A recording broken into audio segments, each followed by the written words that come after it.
E a maior parte das ações que nós tomamos, das decisões que nós tomamos, ela é feita de forma inconsciente. Se vocês pararem para fazer uma análise rápida, pararem para pensar, por que nós não lembramos de todas as horas do nosso dia?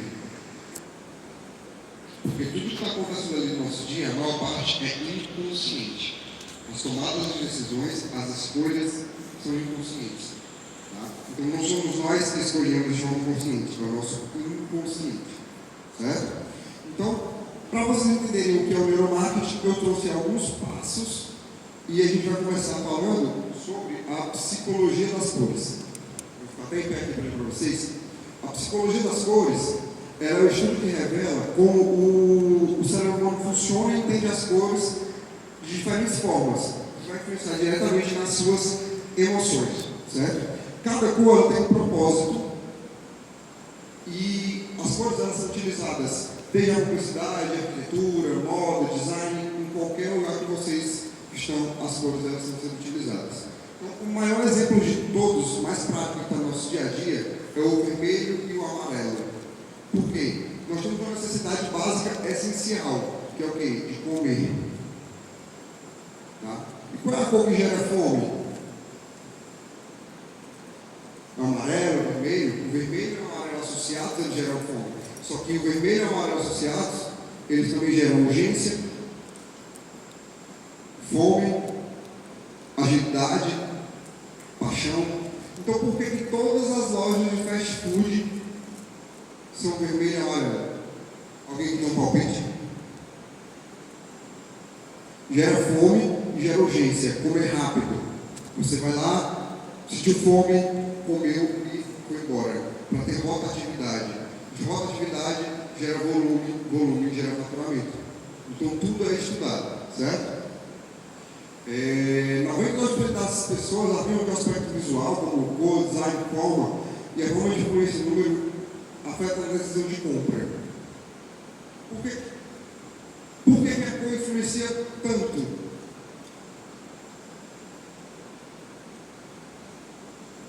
Porque a cor pode melhorar a leitura, a cor pode melhorar a interpretação e a cor pode melhorar a associação.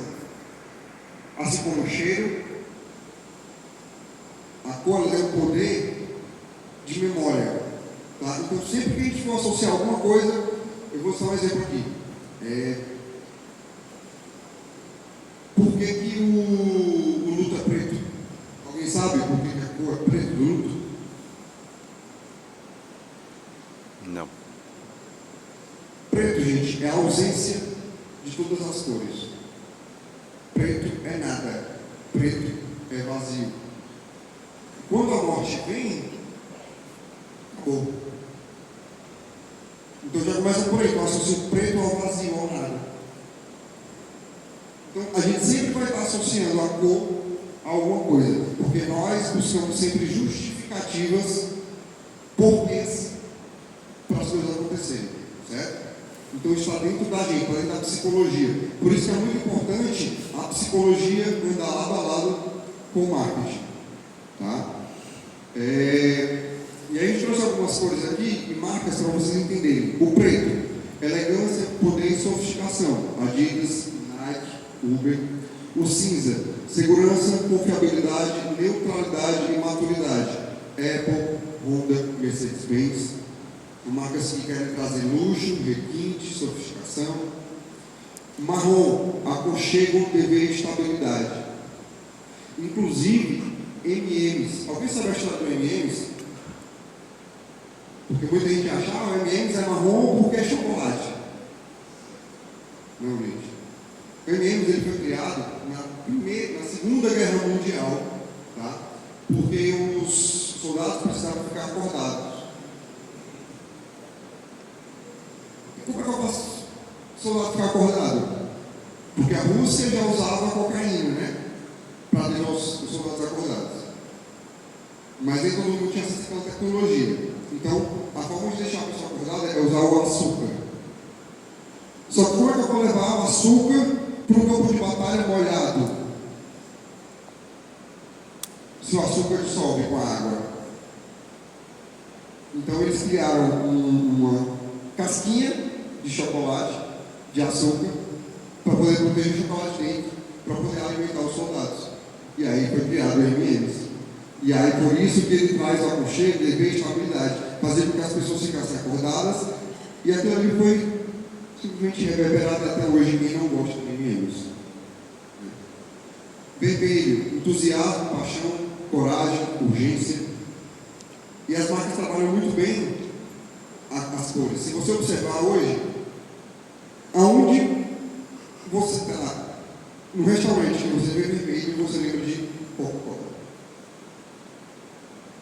Tudo que é relacionado a vídeo, você lembra de YouTube, de Netflix, instantaneamente. Isso está tudo na mente da gente, tudo de forma inconsciente. Tá? O laranja, alegria, energia, vibração, confiança. Amarelo, felicidade e otimismo. Verde, serenidade, equilíbrio e crescimento. Azul, confiabilidade, verdade, seriedade e profissionalismo. Roxo, realeza, criatividade, luxo e imaginação. E além de tudo, no roxo tem a questão do mistério, da sabedoria. Tá? Se você parar para pensar o Itaú, as cores do Itaú, antes, né? Que é o laranja, que é inovação, mais credibilidade, mais confiabilidade, mais verdade. Eles fizeram o quê? Itaú. E hoje o Itaú ficou o quê? Mudou a cor para o laranja. Saiu só saiu um pouco do azul e foi para o laranja. Até rola aí um ciúminho, né? Não sei se vocês acompanharam. Na mudança de marca do Itaú, o Inter foi para o ciúme, porque ficou muito parecido as coisas, né? E o rosa, que é o desejo, afeto, feminilidade. E o branco, clareza, pureza e simplicidade. Então, sempre que vocês forem trabalhar o conteúdo nas redes sociais de vocês, é importante que vocês analisem as cores. Como que vocês vão trabalhar isso? Tá? Porque como que eu vou comunicar para o meu cliente? Como eu vou passar segurança para o meu cliente? Eu estou vendendo, sei lá, produtos naturais. Eu vou usar vermelho? Eu vou usar cinza? Não. Eu vou usar verde, azul, que é sinônimo de saúde, serenidade, confiança.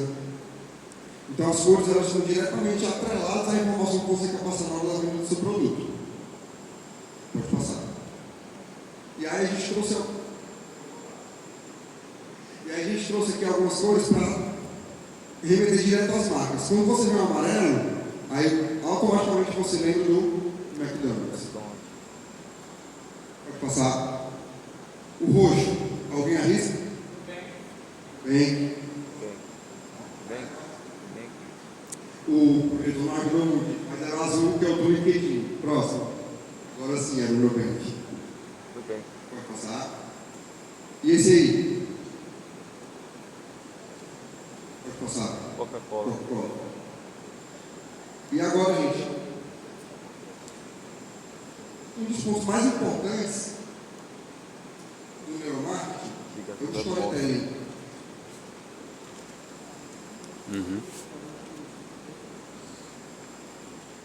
Storytelling é a habilidade, gente, de contar histórias. Vou até aqui com você.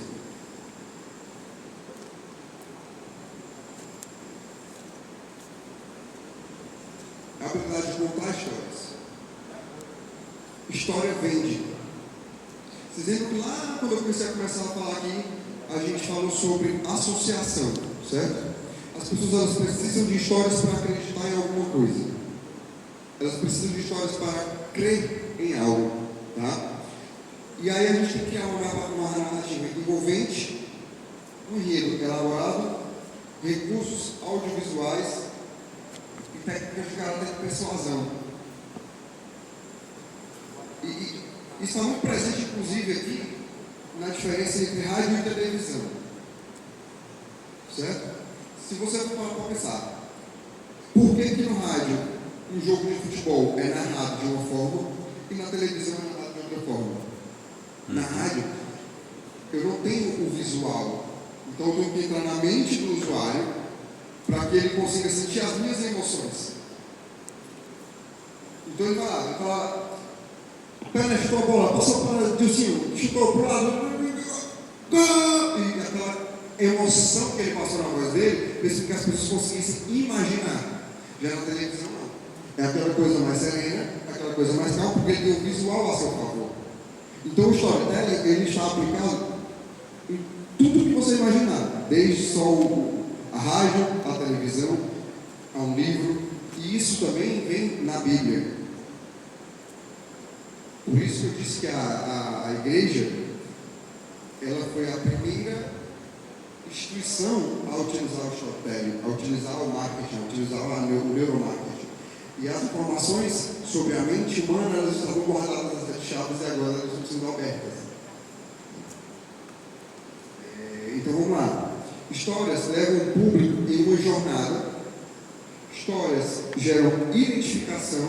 Histórias despertam emoções e histórias seduzem com facilidade. Alguém aqui tem algum exemplo de propaganda que se identificou através da história?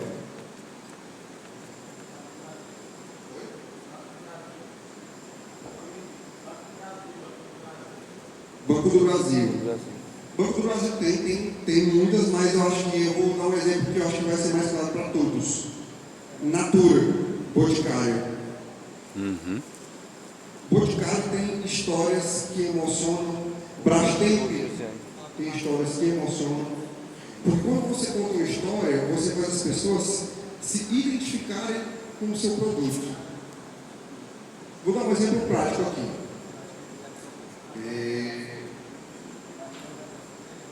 Hilux.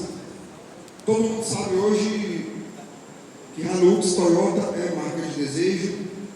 Todo mundo olha para o carro e pensa. Mas eles não só venderam o carro só pelo carro, eles criaram histórias para poder vender o carro. Eles mostraram para as pessoas como poder utilizar o carro, para as pessoas se sentirem. A propaganda da Hilux, uma das mais antigas que tem, era uma família. Aqui perto, né? Logo quando começou a Hilux, sabe? Era uma família dentro do carro indo para a fazenda. Então todo mundo que tinha fazenda, que tinha sítio, que olhava aquele ali e pensava, opa, podia ser eu dentro desse carro. Então era uma história que casou com o que aquele cara imaginava a vida dele e fez com que ele tivesse esse carro. Então não foi uma tomada de decisão com razão, foi uma tomada de decisão baseada na emoção. Pode passar?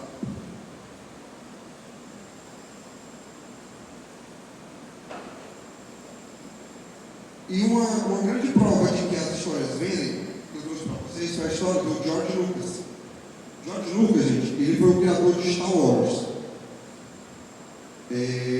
O que fez o George Lucas ficar bilionário não foram os filmes, foram os brinquedos, tá? No período em que a loja de brinquedos em Ohio não sabia como atrair novos clientes, eles foram procurar o George Lucas. George, a gente precisa vender mais. E o George tinha apenas 21 anos, se eu não me engano, 22 anos.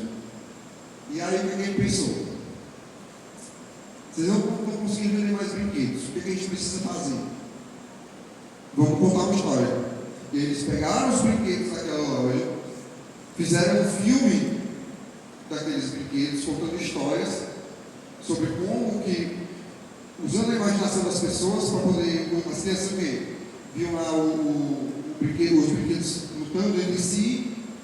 Quando terminava o filme, eles iam direto na loja e viam os brinquedos. Então isso fez com que eles aumentassem o faturamento deles. O faturamento deles dobrou para 200 milhões de dólares em apenas 3 anos, contando apenas história. E se vocês pararem para fazer uma pequena análise, nós nos vendemos assim também. Quando a gente quer que as pessoas acreditem na gente, que as pessoas comprem a gente, comprem as nossas ideias, nós contamos histórias da nossa vida. Porque a história encanta. Tá? Então, isso aí mudou completamente o mercado de brinquedos no mundo. Porque aí chegou a Disney fazendo a mesma coisa, enfim, vários outros estúdios fazendo a mesma coisa. Isso veio para o Brasil, e tem como exemplo de usar a Barbie, por exemplo. A Barbie era uma boneca maravilhosa, mas o que fez a Barbie vender? Os desenhos da Barbie. Então isso é reverberado até hoje. As histórias associam ao produto, faz com que as pessoas queiram comprar. E O maior exemplo disso é que alguém aqui sabe qual é o brinquedo mais vendido do mundo? É o quebra-cabeça. Porque o quebra-cabeça ele gera um desafio na nossa cabeça. Se você parar para pensar, qual é a imagem da caixa do quebra-cabeça? É a imagem que eu quero montar. Então a gente vai lá na nossa imaginação que eu quero fazer isso. A gente vai cria uma história de que a gente tem que montar aquilo ali na nossa cabeça. Aí a gente vai lá, pega 1000 peças, 2000 peças, 5000 peças e vai montar. Só porque a gente olhou e viu que quer fazer igual que está ali. Então são histórias que são criadas para que a gente consiga consumir. Pode passar, por favor. História gera identificação. Histórias vezes no momento certo jamais te abandonam. Você pode esquecer o autor ou o título. Pode até não lembrar precisamente o que aconteceu. Mas se você se identifica com a história, ela continua com você para sempre. Toda boa história, ela... Como é que eu posso falar isso? Toda boa história, ela tem memória. E toda boa memória tem afetividade. E aí uma história melhor faz com que o leitor se imagine o papel do personagem principal. Porque nós nos colocamos no lugar das pessoas. Certo? E aí a gente usa muito a jornada do herói. Se vocês pararem para analisar, todos os filmes de heróis americanos, como Homem-Aranha, como Superman, como Homem de Ferro, eles usam a história do herói, eles usam toda uma jornada. Primeiro vem o chamado, aí ele não aceita, aí depois vem a dor, depois vem a solução, ele aceita e ele vira o herói. E sempre associando as cores. E aí os Estados Unidos usam isso muito bem. Por que a bandeira dos Estados Unidos tem vermelho e azul? E por que os heróis são vermelho e azul? Aí você usa patriotismo, aí você usa confiança, você usa paixão, você usa poder. E aí os Estados Unidos se tornam essa grande potência que ele é hoje por conta de contar histórias.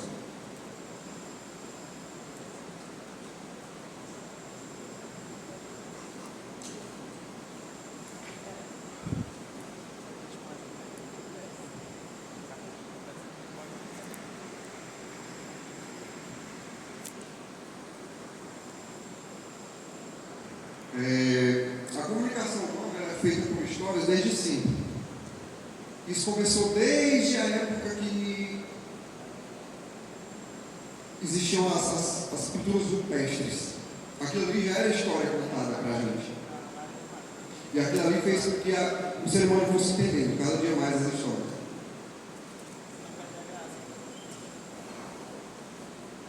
Pode passar? Para além da identificação das histórias, para além da edificação, as histórias também acionam o nosso lado emocional, seja por despertar alguma memória do leitor, seja por fazê-lo se imaginar na pele do personagem. Exatamente isso que eu estava falando para vocês. Chega um ponto que a gente atinge a necessidade, a gente cria a necessidade, a gente cria a urgência. E aí é onde a gente entra a importância de você sair do mesmo. Se você parar para pensar hoje, está todo mundo brigando por uma pequena massa, que é o do consciente. Todo mundo está lá fazendo oferta. E qual de vocês hoje, de verdade, compra por causa de oferta? Alguém aqui compra por causa de oferta? Não compra só por causa de oferta, você compra por causa da história por trás disso. A oferta é a gente se enganando, achando que está tomando uma decisão racional para uma necessidade irracional que a gente criou dentro do nosso inconsciente. É por isso que a gente tem que se aprofundar, sair das camadas rasas e ir para as camadas mais profundas. Pode passar. E aí, agora um ponto muito importante, eu gosto de falar o efeito Zeigarnik. Alguém sabe o que é o efeito Zeigarnik? Sabe? O efeito Zeigarnik, também conhecido como looping de vácuos mentais, é para prender a atenção das pessoas. A Havaianas usa muito o efeito Zeigarnik. funciona o efeito Zeigarnik? Eles começam com uma piada, humor, né, porque as pessoas gostam de humor, as pessoas gostam de entretenimento. Dentro da piada, eles inserem uma história e você vai ter que assistir a história porque você quer ver o final da piada. E aí seguir esse núcleo. Então as pessoas têm a necessidade de que as coisas sejam concluídas e de completar tarefas começadas. E aí elas começam a sentir um desconforto quando as tarefas são interrompidas e ficam inacabadas. Então a gente vai lá e quer saber o final da história. Então a gente fica até o final. Inclusive, falando de vídeo, você tem 3 segundos para prender a atenção do usuário. 3 segundos. Se você não perder esses 3 segundos, você não vai conseguir fazer com que ele veja o resto do vídeo. E o efeito Zeigarnik é uma maneira poderosa de criar lacuna de curiosidade. Você não chega e solta a informação de forma pum. Você vai soltando aos poucos e vai contando a história em aberto para fazer com que a pessoa se antecipe. Ela quer saber o que vai acontecer, ela vai tentar deduzir o que vai acontecer. E se você para pensar, você é assim. Quando está contando uma história para você, quantas vezes você já, às vezes até interrompeu essa pessoa falando, achando que vai falar isso. Não é? Então a gente tem essa mania de querer terminar a história dos outros. Então a gente vai lá e prende a atenção do usuário com isso.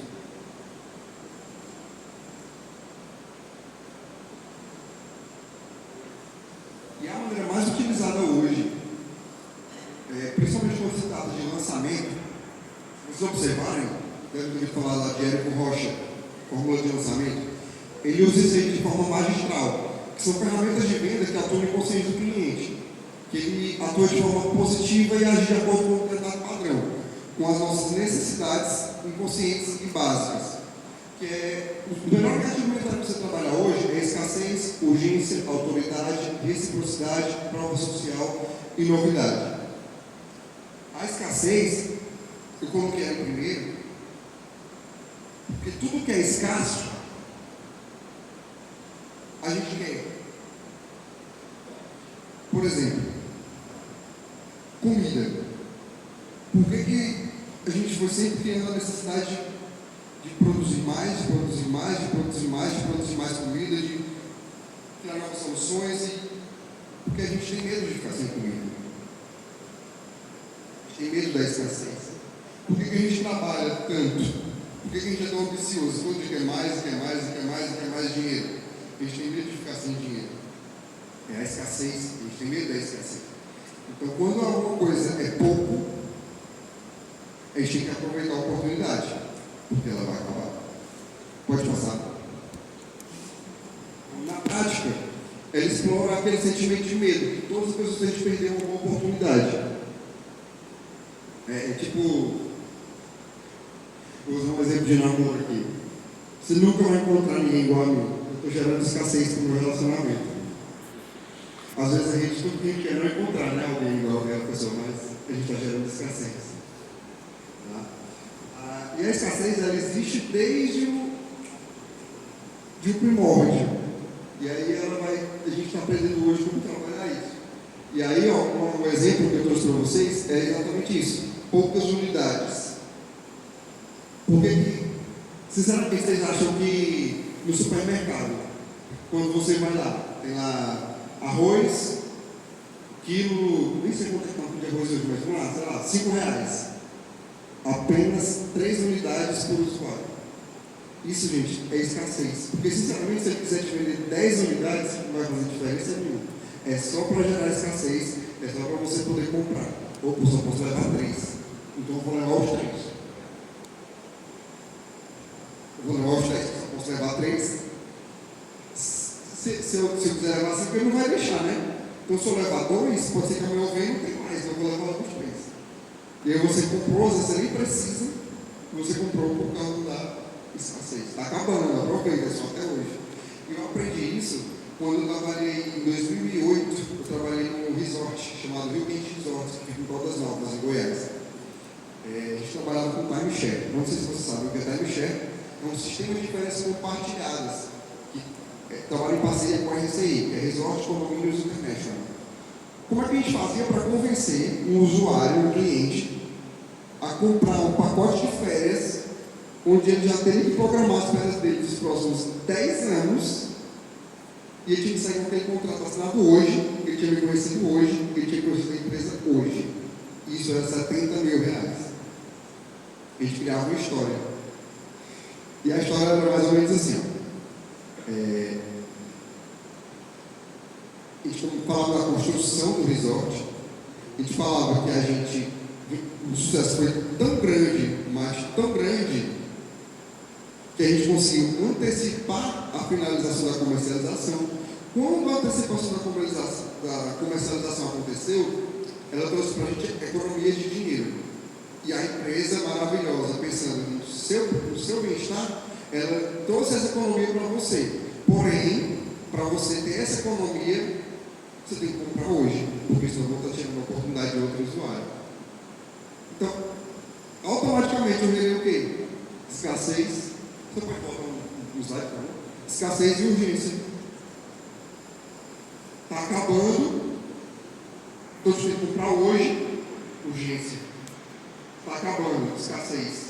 Porque se tu não comprar hoje, eu não posso vender amanhã, porque amanhã eu vou tirar a oportunidade para outra pessoa. E aí, sem tu nem perceber que vai ser um contrato, R$70 mil. Ainda bem que tem um código do consumidor a seu favor, que te dá o direito de desistir da compra em até 7 dias úteis, viu, gente? Use isso a seu favor. Pode passar. Pode passar. Urgência. Semelhante ao gatilho da escassez, o gatilho da urgência também atua sobre o indivíduo, gerando um sentimento de receio da perda de uma oportunidade. Só que a urgência ela tem um foco na percepção de tempo. E não na falta de algo, é tempo. Tá? E o tempo, ele é algo muito importante para a gente hoje. Só quem sabe a importância do tempo é uma pessoa que repetiu de ano na escola, por exemplo. Ela perdeu um ano da vida dela. É uma pessoa que se casou e aí viu que não era aquilo que ela pensou e perdeu tanto tempo da vida dela. O tempo é muito importante, o tempo é dinheiro. Tá? Porque nós procuramos praticidade, nós procuramos urgência em tudo, a gente quer resolver tudo para agora. Porque pensar gasta muita energia. Muita energia. E o nosso cérebro está programado para economizar energia. Então, é rápido. É solução rápida, é solução objetiva. Por que a gente tem uma mania de querer cortar caminho? Isso não é consciente, isso é inconsciente.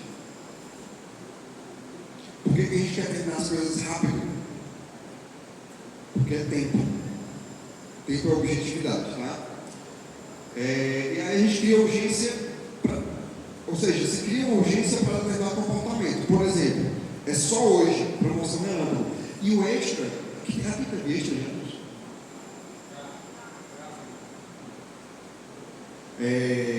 Só para finalizar aqui, rapidão. O extra, se você, não sei se vocês lembram, quando você chegava no extra, tinha um locutor louco, alucinado na porta da loja falando. E aí ele te vendia uma televisão lá. É só agora. Aí aquela ruma de gente louca. Um monte de televisão no estoque. Tinha 3 televisões lá. E aí ele fazia você achar que era só aquilo, era só por aquele tempo, a promoção era rápido, acabou tudo. Te pegava no susto. Porque você não tem tempo de pensar. Porque o cérebro quer o quê? Economiza energia. Me falaram aqui que eu tenho que dar uma parada, gente, para vocês lancharem, tomarem um cafezinho. E daqui a pouco a gente volta, tá bom? Aí. Eu estava da manhã, depois da continuação. Continuação, né? Depois da continuação, né? Bom dia, a pessoa já está levantando, né? Bom dia. Deixa eu carregar no celular. Deixa, pode deixar. Deixa o meu também. Um lanche bem negociado. Isso que eu vou botar o garrafa.